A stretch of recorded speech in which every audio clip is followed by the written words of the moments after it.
بسم اللہ الرحمن الرحیم۔ السلام علیکم۔ اردو سٹوری پوائنٹ میں خوش آمدید۔ ناظرین، اگر ابھی تک آپ نے ہمارا channel Urdu story point subscribe نہیں کیا تو اسے لازمی سبسکرائب کر لیجئے اور ساتھ بنے بیل آئیکن کو بھی پریس کر لیں تاکہ ہماری ہر کہانی کی نوٹیفیکیشن آپ تک پہنچتی رہے۔ ناظرین، آج میں آپ کے لیے ایک سچی اور سبق آموز کہانی لے کر حاضر ہوئی ہوں، تو آئیے چلتے ہیں اپنی کہانی کی طرف۔ ہمارا خاندان غیر معمولی خوبصورت لوگوں میں شمار ہوتا تھا۔ والدہ اور والد دونوں حسین تھے۔ ہم سب بچے بھی چند آفتاب اور چند مہتاب ہوئے۔ اماں ہم بچوں کو بچپن میں سجا سنوار کر کان کے پاس کالک لگا دیا کرتی تھی۔ ارمان عمر میں مجھ سے 3 سال بڑا تھا۔ اس میں اتنی کشش تھی کہ میری ساری سہیلیاں اس پر مرتی تھیں۔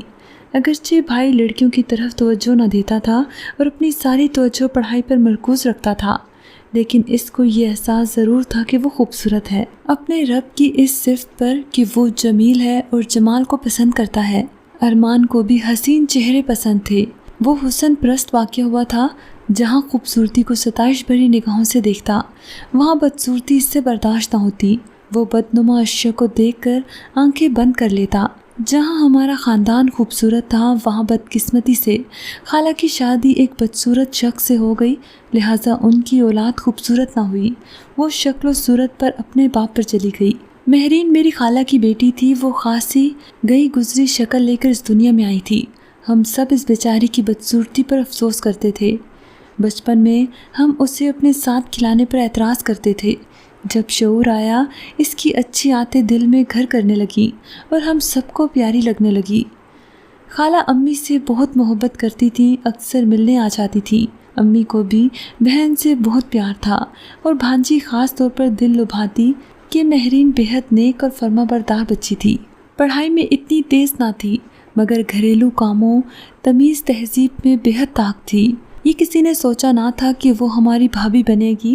ہم اس سے پیار کرتے تھے کہ سیرت لاکھوں میں ایک تھی، لیکن ایسی کشش نہ تھی کہ ہم ارمان کے لیے اسے پسند کر لیتے۔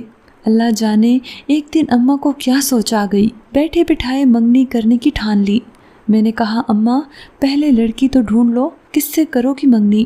جواب دیا، ڈھونڈ لی ہے، تمہیں فکر کرنے کی ضرورت نہیں ہے۔ ہم ابھی اچنبے میں تھے کہ کون خوش نصیب ہے وہ، کہ امی نے خالہ کو بلا کر خسر پسر شروع کر دی۔ تبھی میرا ماتھا ٹھنکا اور میں نے ان کو تنبیہ کی، اماں سوچ سمجھ کر رشتہ کرنا۔ آپ کو پتہ ہے ارمان کتنا نازک مزاج ہے، وہ جتنا خوبصورت ہے، لڑکی اس سے بڑھ کر حسین ڈھونڈنا، ورنہ نہیں نبھے گی۔ امی کہتی، نبھا صورت سے نہیں سیرت سے ہوتا ہے بیٹی۔ کیا صرف خوبصورت لوگوں کے گھر بستے ہیں؟ صورتیں تو اللہ بناتا ہے، اس پر انسان کا کیا زور۔ تمہارے خالو بد شکل کہلائے، لیکن کیا انہوں نے تمہاری خالہ کو کوئی تکلیف دی؟ کتنا خیال رکھتے ہیں، اور وہ کس قدر شریف آدمی ہیں۔ اماں کا فلسفہ اپنی جگہ درست تھا، مگر ہم اپنے بھائی کو اچھی طرح جانتے تھے۔ کہیں کچرا پڑا ہوتا، کوئی برا منظر ہوتا، اس کو چکر آنے لگتے اور وہ آنکھیں موند لیتا۔ کجا شریک کے حیات بدصورت ہو تو اس کا کیا حشر ہوگا۔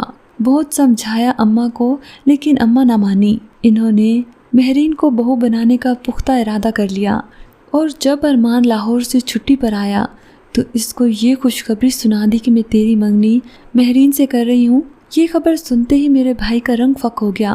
لگتا تھا جیسے اماں نے اس کے سارے خواب توڑ ڈالے ہوں۔ تمہیں کیا ہوا؟ اماں نے تجاہل عارفانہ سے کام لیا، پھر خود سمجھانے بیٹھ گئی کہ بیٹا، صورت ہی سب کچھ نہیں ہوتی، سیرت بھی دیکھنی پڑتی ہے، وغیرہ وغیرہ۔ ان باتوں کا میرے بھائی پر الٹا اثر ہوا۔ وہ اپنا ماتھا پیٹنے لگا تو میں نے اماں کو کہا، اب بس بھی کریں، سیرت کے ساتھ صورت بھی دیکھنی پڑتی ہے، کیوں زبردستی کرتی ہیں؟ شادی بیاہ کے فیصلوں میں اولاد سے پوچھنا لازم ہوتا ہے۔ اس وقت تو امی چپ ہو گئی، لیکن انہوں نے اپنی ضد نہ چھوڑی۔ وہ ہم سب کے پیچھے پڑی رہی کہ میں نے ہر صورت مہرین کو بہو بنانا ہے، یہاں تک کہ اپنی اس خواہش کے ہاتھوں ہلکان ہو کر بیمار پڑ گئیں۔ ابھی یہ جھگڑا جاری تھا کہ اچانک خالہ اور خالوں کی کار کو حادثہ پیش آ گیا اور وہ اس جہان فانی سے کوچ کر گئے۔ اب اماں پر دوہری قیامت ٹوٹ پڑی۔ مہرین اور آصفہ بس یہی 2 خالہ کی اولادیں تھیں۔ آصفہ کی شادی اپنے دھدیال میں ہو گئی اور مہرین اکیلی رہ گئی تھی۔ میری ماں بھانجی کو گھر لے آئیں، جس کے باعث سب کا سکون لوٹا تھا، وہ وقت سے پہلے آ گئی۔ ایسے حالات تھے کہ ہم کچھ کہہ بھی نہ سکتے تھے۔ रो रो कर यूं भी निढाल हो रही थी कि माँ बाप नागहानी मौत का शिकार हुए थे। एक बहुत बड़ा धचका था ये इस बेचारी के लिए। पहले तो हम सब इसका स्वागत करते थे, अब भाई की वजह से मोहताज थे। अरमान का ये आलम था कि इसने छुट्टियों में घर आना ही छोड़ दिया। जब एक माह तक ना आया, माँ ने फ़ोन करके डांटा कि घर आओ, मैं उदास हूँ। तब वो लुटा लुटा सा घर आया। इसके आते ही अम्मा खिल गईं। महरीन से कहा, बेटी जल्दी से चाय बना कर लाओ, अरमान थका हुआ आया है। अब ये होने लगा कि कभी महरीन खाना बना रही है और कभी चाय या शरबत ला रही है, और सिर्फ अरमान के लिए। अम्मा की वजह से उसे ये चीज़ें भी जहर मार करनी पड़ती थीं।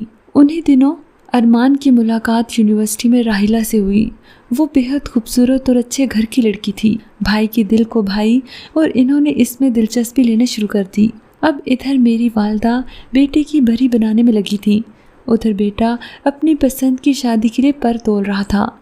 उसने सिर्फ मुझे इस राज से आगाह किया और कसम दी कि अम्मा को ना बताना, वरना ये रो धो कर बना बनाया खेल बिगाड़ देंगी। मैं पहले अपना घर बसा लूँ, फिर माँ को मना लूँगा। बेटियाँ जहाँ भाइयों से प्यार करती हैं, वहाँ माँ से भी करती हैं। मुझे अपने भाई से ज़्यादा अम्मी की फ़िक्र लग गई, क्योंकि इनका अपनी यतीम भांजी से जज्बाती लगाव देख रही थी। हालात दूसरे होते तो अरमान का साथ देती, लेकिन अब महरीन माँ बाप दोनों से महरूम हो चुकी थी। फिर सूरत अच्छी ना सही, वो खुद इतनी अच्छी थी कि मैं इसके बारे में हमदर्दी से सोचने पर मजबूर हो गई थी। इसने अम्मी जान को सुख दिया, सारा काम संभाल लिया। किचन का काम भी वही करती। अम्मा पलंग पर बैठ गई। महरीन इनको किसी काम को हाथ लगाने न देती।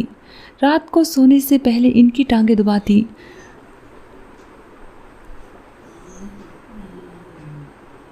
हम सब हैरान थे कि ये सारी बातें इसको किसने सिखाई हैं। ऐसा नहीं था वो किसी तमा और लालच में ये सब कर रही थी, इसकी फितरत ही ऐसी थी। हक बात तो ये है कि वो वाकई बहू बनाने के लायक थी। वो अपने घर में भी वालिदैन का इसी तरह ख्याल रखती थी, ऐसे ही इनकी खिदमत में मसरूफ़ रहती थी। रफ्ता रफ्ता मेरा दिल महरीन की तरफ झुकने लगा। इस बार जब अरमान घर आया तो मैंने दबे लफ्ज़ों में समझाया कि भैया, बड़े जो करते हैं भले के लिए करते हैं। अम्मा सही कहती हैं, सूरत ही सब कुछ नहीं होती, इंसान की सीरत भी देखनी चाहिए। तब भाई चिल्लाने लगता, गुस्से में कहता, भाड़ में जाए सीरत, ये ढोल मेरे गले बांधा तो मैं घर छोड़ जाऊंगा, वापस ना आऊँगा, याद रखना। अरमान की ज़िद्दी तबीयत से डरती थी, सहम कर चुप हो गई। बिल आखिर इसने मनमानी कर ली और लाहौर में शादी कर ली। अम्मी को खबर भी ना होने दी। वो बेचारी जोड़े बना रही थी और जोड़ों पर काम करवा रही थी। इन्होंने खुद ही एक दिन महरीन की उंगली में मंगनी की अंगूठी भी पहना दी। जहनों में अजीब तरह की टेंशन हो गई। मेरा दिल ये सोच कर बैठा जाता था कि अब क्या होगा, अम्मा जान से जाएंगी या भैया घर से। वो जब आते मेरी माँ महरीन को इसके काम सुपुर्द करती। बार बार वो सामने जाती तो अरमान मुझे कहते थे, इसको मेरी नज़रों से हटाओ, क्यों मेरी आंखें ज़ख्मी करती हो। अल्लाह ताला को इंसान का बहुत ज़्यादा गरूर करना नहीं भाता। यही अरमान के साथ हुआ। राहिला से ज़िंदगी और वफा के बंधन बांध कर वो समझ रहा था कि इसने बड़ा तीर मार लिया है, अपनी ज़िंदगी बना ली है। माँ के जज्बात को ठेस न लगे तभी हम लोगों ने लब सी लिए थे, मगर ये राज किसी वक्त तो खुलना ही था। उन्हीं दिनों मेरे लिए रिश्ता आया और अम्मी ने शादी कर दी, क्योंकि रिश्ता ताया अपने बेटे के लिए लाए थे। छानबीन की ज़रूरत ना थी। खाला खालू की वफ़ात को ज़्यादा दिन ना हुए थे, लिहाजा सादगी से रुखसती हो गई। अम्मी ने फिर रट लगा दी कि अरमान महरीन से शादी कर लो, अब मैं तेरी खुशियाँ देखना चाहती हूँ। आखिरकार भाई को बताना पड़ा कि इन्होंने जिसको पसंद किया था इससे निकाह कर लिया है। इस खबर का सुनना था कि अम्मी का दिल बैठ गया और वो बेहोश हो गईं। इनको फ़ौरन अस्पताल ले गई। इब्तदाई तिबी इमदाद बर वक्त मिलने की वजह से इनकी जान तो बच गई, लेकिन वो चारपाई पर पड़ गई। बार बार ये कहती थी कि हाय मेरी यतीम भांजी का क्या होगा। वो हसरत से उसे देखती थी कि ऐ काश हसीन होती तो रिश्ते की इतनी फ़िक्र न होती। महरीन को दुख था अपने से ज़्यादा अम्मी का। वो दिलो जान से उनकी ज़िम्मेदारी में लग गई। मेरा ससुराल दूर था और वो लोग रोज़ रोज़ गांव से शहर आने भी न देते थे। मेरी मजबूरी थी। शोहर को देखना था, अपना घर बसाना था। ले देख कर महरीन ही थी जो दिन रात अम्मा की खिदमत कर सकती थी। इसने वाकई दिन रात एक कर दिया। डॉक्टरों का ख्याल था कि अब ये कभी चल फिर ना सकेंगी, हमेशा के लिए माजूर हो जाएंगी। लेकिन महरीन की हिम्मत थी, इस कदर ख्याल रखा कि अम्मा सहारे से उठकर बैठने और चलने फिरने लगी। इसने कमाल वफा की कि अम्मा की हवाइज ज़रूर भी हाथों से उठाए, ऐसा तो सगी औलाद भी नहीं करती। अरमान उन दिनों ज़्यादा घर रहते थे क्योंकि वालिदा की हालत ऐसी थी कि किसी वक्त कुछ हो सकता था। तभी इसने लाहौर से मुल्तान तबादला करा लिया और बीवी को वहीं रहने दिया। हम सब की दुआओं से मेरी माँ काफ़ी बेहतर हो गई कि उन्हीं दिनों एक और हादसा हो गया। अरमान एक रोज़ किसी काम से कोर्ट गया हुआ था कि बम धमाका हो गया।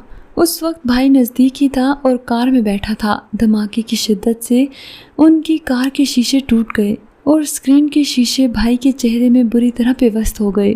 चेहरा बुरी तरह जख्मी हुआ था, आंखों की बिनाई बाल बाल बची। इस हादसे में बहुत से पुलिस वाले जहाँ बहक हो गए। जहाँ पर धमाका हुआ था वहाँ से उसी वक्त वकला का जुलूस गुजरना था, लेकिन खैरियत हुई कि जुलूस चंद मिनट लेट हो गया, वरना बहुत ज़्यादा जानी नुकसान होता। अरमान भाई को अमदादी टीम फ़ौरन अस्पताल ले गई। चेहरे की खाल उड़ गई और गालों का गोश्त नज़र आ रहा था। लहू लुहान इस तरह हुए थे कि उनकी तरफ देखा न जाता था। काफ़ी अरसा इलाज होता रहा, प्लास्टिक सर्जरी भी हुई, लेकिन जो खूबसूरती एक बार लहू लुहान हो जाए वो फिर साबित तो सालिम नहीं लौट सकती। राहिला ने जब सुना अरमान ज़ख्मी हुआ है, हमारे घर न आई, अस्पताल आ गई, थोड़ी देर बैठकर चली गई। इसके बाद काफ़ी दिनों शोहर की कोई खबर ना ली, यहाँ तक कि भाई अस्पताल से घर आ गया। बरहम पट्टी होती रही। दूसरी बार वो आई तो ज़ख्म भर गए थे, लेकिन खूबसूरती रुखसत हो चुकी थी। शायद आप यकीन न करें, राहिला भी हुस्न परस्त थी, तभी टूटे फूटे चेहरे को कबूल न कर सकी। इसने अरमान से अलहदगी इख्तियार कर ली। राहिला की बेवफाई का सदमा मेरे भाई ने बहुत दिल पर लिया। वो बीमार हो गए तो महरीन ने इनको संभाला, फिर दिन रात एक करके इनकी जिम्मेदारी से इनका दिल जीत लिया। वो दिन भी आ गया जब अरमान ने ये नुक्ता अच्छी तरह समझ लिया कि खूबसूरती अल्लाह ताला का बहुत बड़ा इनाम है। अगर सीरत ना हो तो ये इनाम बेकार हो जाता है। वो जिन दिनों तन्हा अपना घर बसाने में लगा हुआ था, मुझे लाहौर ले गया। किराए पर एक छोटा सा खूबसूरत मकान पहाड़ी के पास लिया था। इसमें नया फर्नीचर सजाया था, नए पर्दे, तमाम सामान नया खरीद कर इसको एक छोटी सी जन्नत बना लिया था, क्योंकि वहाँ इसके दिल की रानी राहिला आने वाली थी। हादसे के बाद जब वो मैके जा बसी, वो सजा सजाया घर वीरान हो गया। हर चमकती दमकती शय पर गर्द मिट्टी की तह जम गई थी। अरमान मुझे वहाँ ले गया तो मकान की वीरानी देखकर मेरी आंखों में आंसू आ गए। मैंने कहा, अरमान, अगर राहिला की जगह अपनी महरीन होती तो ऐसा मंजर आज हमारी आंखें ना देख रही होती। अरमान ने कहा, तुमने सही कहा है, मैं भी काफ़ी दिनों से यही सोच रहा हूँ। बीवी तो दुख सुख की साथी होती है, इसका मतलब तो ये है कि राहिला सिर्फ खुशियों की साथी थी। बुरा वक्त आया तो मुझे छोड़कर चली गई। मैंने कहा, भैया अम्मी सही कहती थी कि सीरत ज़रूरी है, शादी अपने जैसे लोगों में करनी चाहिए। राहिला एक दूसरे माहौल की परवरदा थी, इसका माहौल हमारे इक़्तिदार से बहुत मुख्तलिफ था। भाई ने कहा, तभी ऐसा हुआ मेरे साथ। फिर कुछ सोच कर कहा, कुदरत भी इंसान को इसके किए की सज़ा देती है। मैं हुस्न का परस्तार था और बदशक्ल लोगों से खार खाता था। अल्लाह को बात भली न लगी, तभी मेरा दिल ज़ख्मी किया ताकि मैं ज़ाहिरी आंखों से देखने के बजाय दिल की आंखें खोल कर देखूं। कहते हैं कि दीदा बीना जिसके पास हो तो पोशीदा इसरार इस पर खुलने लगते हैं। मेरा भाई पर आज ये पोशीदा इसरार खुल गया कि राहिला सिर्फ हुस्न की नहीं, दौलत की भी पुजारी थी। हादसे की वजह से भाई की नौकरी भी जाती रही थी। काफ़ी दिनों अरमान बेकार रहा। काफ़ी दिन बाद एक जगह दोबारा मुलाजमत मिली, लेकिन तनख्वाह पहले से बहुत कम थी। एक रोज़ इसने अम्मी से कहा, माँ, मेरे गरूर और भूल की सज़ा मुझे कुदरत की तरफ से मिल गई है। अब आप भी मुझे माफ़ कर दें और महरीन का दिल दुखाने की माफ़ी तो मैं इसके साथ शादी करके मांग लूँगा, क्योंकि सिर्फ माफ़ी नहीं, वहाँ तलाफ़ी की भी ज़रूरत है। ये सुनकर अम्मी की आंखें चमक उठीं। कहने लगी, बेटे, तुमने मेरे दिल की बात कह दी है। मैं तो यही सोच सोच कर मर जाती कि मेरे बाद महरीन का क्या होगा। वो कहाँ जाएगी, क्योंकि सभी लोग रिश्ते करते वक्त सूरत देखते हैं, सीरत कोई नहीं देखता। फिर भाई ने कहा, माँ आज मैं सीरत के हुस्न को तस्लीम करके आपसे बात कर रहा हूँ, आपको अब इसकी फ़िक्र करने की ज़रूरत नहीं है। मैं महरीन को इतनी खुशियाँ दूँगा जितनी मोहब्बत और खिदमत इसने हम लोगों की है। इससे अच्छी बहू आपको नहीं मिल सकती और इससे अच्छी बीवी तुम्हें नहीं मिल सकती। अरमान ये भी तो कहो। अरमान हंसने लगा और कहने लगा, हाँ हाँ अम्मी, इससे अच्छी बीवी तो मुझे मिल ही नहीं सकती। सच कहा आपने। जब निकाह के बाद दुल्हा दुल्हन साथ साथ बैठे थे तो महरीन का चेहरा सालिम था और मेरे खूबसूरत भाई की सूरत टूटी फूटी थी। वो अरमान से ज़्यादा अच्छी लग रही थी। दिली खुशी इसकी सूरत से छलक रही थी जिसने उसे और हसीन बना रखा था, जबकि भैया को अपना रुख आईने में देखने की ताब न थी। जब दिल की तजोरी मोहब्बत की ख़जाने से भरी हो तो आदमी खुद ब खुद हसीन हो जाता है। तभी महरीन दुल्हन बनी इतनी दिलकश दिखाई दे रही थी कि मुझे अपनी आंखों पर यकीन न आ रहा था। ये हुस्न उसे मोहब्बत ने दिया था कि इसके सरापे को रूप अता कर दिया था। शादी के फ़ौरन बाद अरमान की साबका मुलाजमत भी बहाल हो गई। यूँ वो महरीन को अपने साथ लाहौर ले गया, उसी घर में जहाँ पहले राहिला रहती थी। जब मैं लाहौर गई, भाई का घर रोशन रोशन और खुशियों से भरा हुआ था। दोनों के कह के घर की फ़िज़ा में रंग बखेर रहे थे। तभी मैंने सोचा, सच है मकान को मकीन से शर्फ है। याद आया जब राहिला थी हम डर के मारे इस घर में नहीं आते थे कि पता नहीं वो हमारा हंसकर इस्तकबाल करे या मुंह फेर ले बेरुखी से। जितने दिन अम्मा जीती रही मैंने कभी फिर इनको उदास और मुरझाया हुआ नहीं देखा। वो महरीन से शदीद मोहब्बत करती थी और भाभी इन पर फ़िदा थी। दोनों की मोहब्बत ने अरमान भाई की बेसमर ज़िंदगी को फिर से रोशन कर दिया। अगर मोहब्बत में ताकत ना हो तो इंसान को इसकी बिछड़ी हुई खुशियाँ कभी ना मिलें। नाज़रीन, अगर आपको हमारी आज की कहानी पसंद आई है तो इसे शेयर और लाइक करें, और अगर अभी तक आपने हमारा channel Urdu story point subscribe नहीं किया तो इसे लाजमी सब्सक्राइब कर लीजिए ताकि हमारी हर कहानी की नोटिफिकेशन आप तक पहुंचती रहे। अगली कहानी तक के लिए इजाज़त दीजिए। अल्लाह हाफिज़।